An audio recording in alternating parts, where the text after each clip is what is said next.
Assalamualaikum warahmatullahi wabarakatuh. Halo semuanya, kembali lagi bertemu bersama saya, Naya Laisha Amalia. Oke, semoga hari ini kita semua selalu dalam lindungan Allah Subhanahu wa Ta'ala. Amin. Nah, jadi hari ini tema pembelajaran kita yaitu mengenal puasa sunnah. Sebenarnya terdapat beberapa jenis puasa, namun diantaranya yaitu ada puasa wajib dan juga puasa sunnah. Nah, di sini yang akan kita pelajari tentang puasa sunnah. Mulai dari apa saja jenis puasa sunnah yang disyariatkan oleh Allah, bagaimana ketentuannya, dan apa saja hikmah yang kita dapatkan ketika kita melaksanakan puasa sunnah. Sebelum mulai pembelajaran, silahkan kalian semua siapkan alat tulis dan simak materi berikut ini dengan seksama, oke? Materi yang pertama yaitu mengenai definisi puasa. Apa itu puasa?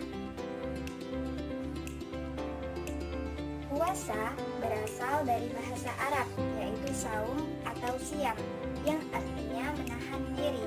Sedangkan menurut istilah, puasa adalah menahan diri dari segala sesuatu yang membatalkan puasa, seperti makan dan juga minum, mulai dari terbitnya fajar sebelum subuh sampai terbenamnya matahari, yakni waktu maghrib. Tujuan pelaksanaan ibadah puasa ini adalah untuk mendekatkan diri dan mendapatkan ganjaran pahala dari Allah Subhanahu wa Ta'ala. Sebagaimana disebutkan dalam salah satu hadis qudsi yang diriwayatkan oleh Imam Muslim, yang artinya setiap amal manusia adalah untuknya, kecuali puasa. Sesungguhnya puasa adalah untukku dan akulah yang akan memberinya ganjaran. Jadi kalau puasa sunnah itu apa ya? Nah, puasa sunnah di sini maksudnya ialah ibadah puasa yang dianjurkan untuk dikerjakan pada waktu-waktu tertentu sebagai tambahan amalan serta penyempurnaan ibadah wajib yang lain. Melaksanakan puasa sunnah ini merupakan bentuk ketaatan kepada Allah Subhanahu wa Ta'ala. Karena apa? Karena puasa merupakan salah satu ibadah yang paling utama. Nah, materi yang kedua yaitu mengenai jenis puasa sunnah. Mari kita bahas. Jenis-jenis puasa sunnah itu ada 8 macam. Yang pertama puasa Syawal, yang kedua puasa Senin Kamis, yang ketiga puasa Arafah, yang keempat puasa Asyura, yang kelima puasa Sya'ban, yang keenam puasa pertengahan bulan, yang ketujuh puasa Nabi Daud, dan yang kedelapan adalah puasa Tasu'ah. Yang pertama puasa Syawal. Puasa Syawal yakni berpuasa 6 hari pada bulan Syawal setelah hari raya Idul Fitri. Nah, keutamaan puasa Syawal ini disebutkan dalam hadis riwayat Abu Ayyub yang artinya, barang siapa berpuasa Ramadan lalu melanjutkannya dengan puasa 6 hari di bulan Syawal, maka itu setara dengan puasa sepanjang tahun. Yang kedua, puasa Senin Kamis, yakni berpuasa di setiap hari Senin dan juga Kamis. Nah, puasa ini disunahkan sebagaimana dalam hadis Sahih Muslim disebutkan bahwa ketika Rasulullah SAW ditanya, maka beliau menjawab, itu adalah hari kelahiranku dan diturunkannya wahyu kepadaku. Yang ketiga, puasa Arafah, yakni berpuasa pada tanggal 9 Zulhijjah atau 1 hari sebelum hari raya Idul Adha. Yang keempat, puasa Asyura, yaitu puasa sunnah yang dilaksanakan pada tanggal 10 Muharram. Bulan Muharram merupakan urutan bulan yang pertama dalam kalender Hijriah dan sering disebut dengan Tahun Baru Islam. Yang kelima, puasa Sya'ban. Puasa ini adalah puasa sunnah yang dilaksanakan pada pertengahan bulan Sya'ban atau biasa disebut dengan nisfu Sya'ban. Yang keenam, puasa pertengahan bulan Qamariyah, yaitu puasa sunnah yang dikerjakan pada Ayyamul Bid, yaitu hari-hari putih, yang mana hari yang terang bulan pada malam harinya. Biasanya terjadi pada tanggal 13, 14, dan juga 15. Puasa Nabi Daud, yaitu sehari berpuasa dan sehari tidak berpuasa.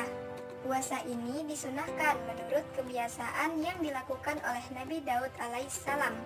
Hal ini berdasarkan pada hadis yang diriwayatkan oleh Bukhari dan Muslim, yang artinya puasa yang paling utama adalah puasa Nabi Daud. Beliau biasa berpuasa sehari dan tidak berpuasa sehari. Dan yang terakhir, puasa Tasu'ah, yaitu berpuasa pada tanggal 9 Muharram dengan tujuan untuk mengiringi pelaksanaan puasa sunnah pada tanggal 10 Muharram. Nah, puasa ini dilakukan adalah sebagai pembeda pelaksanaan puasa orang Yahudi yang juga dilakukan pada tanggal 10 Muharram. Dan datanglah di materi terakhir, yaitu mengenai ketentuan berpuasa. Apa saja yang harus kita perhatikan? Mari kita lihat. Yang pertama yaitu mengenai syarat sah berpuasa. Terdapat 5 poin utama dalam hal ini. Yang pertama, Islam. Kedua, mumayyiz. Ketiga, suci. Yang keempat, berpuasa pada waktu yang diperbolehkan. Dan yang kelima, mendapatkan izin dari suami. Islam maksudnya di sini adalah orang yang melaksanakan puasa haruslah beragama Islam. Mumayyiz yaitu anak yang telah dapat membedakan antara hal yang bermanfaat dan berbahaya bagi dirinya sendiri. Suci yaitu tidak dalam keadaan haid atau nifas, khusus bagi seorang wanita, dan juga mendapatkan izin dari suami, khusus bagi wanita yang mempunyai suami, karena tidak diperbolehkan jika seorang wanita yang bersuami melaksanakan puasa sunnah namun tidak diizinkan oleh suaminya. Yang kedua, ada rukun berpuasa. Terdapat 2 poin, yakni ada niat dan juga menahan.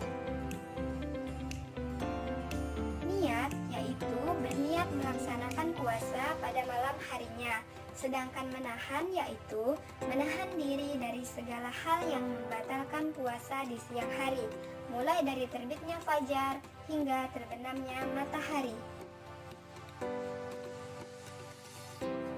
Yang ketiga yaitu mengenai hal-hal yang dapat membatalkan puasa.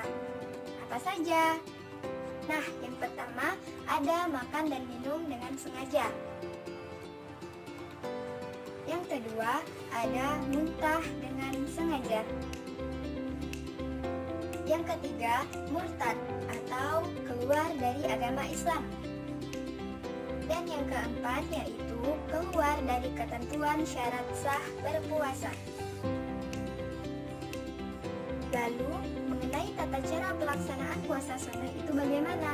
Nah, tata cara pelaksanaan puasa sunnah sama seperti pelaksanaan puasa pada umumnya, yakni berpuasa di bulan Ramadan. Perbedaannya terletak pada niatnya saja. Niat puasa sunnah harus disesuaikan dengan jenis puasa yang akan dilaksanakan dan dilakukan pada malam hari sebelum melaksanakan puasa.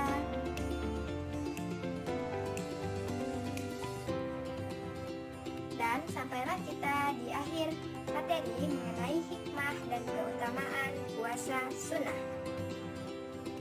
Nah, mengenai keutamaan dan hikmah puasa sunnah secara umumnya adalah sebagai berikut. Yang pertama, sebagai penyempurnaan kekurangan ibadah wajib. Yang kedua, meningkatkan ketakwaan kepada Allah Subhanahu wa Ta'ala. Yang ketiga, menjaga kesehatan dan kebugaran. Yang keempat, menumbuhkan kepedulian sosial. Dan yang kelima, menegakkan sunnah-sunnah Rasulullah Shallallahu Alaihi Wasallam. Oke, baiklah teman-teman semua, sepertinya hari ini kita sudah belajar banyak mengenai hal-hal berpuasa. Sekarang waktunya kita untuk beraksi. Mari kita terapkan apa yang kita pelajari hari ini dalam kehidupan kita sehari-hari. Sampai jumpa pada pertemuan selanjutnya.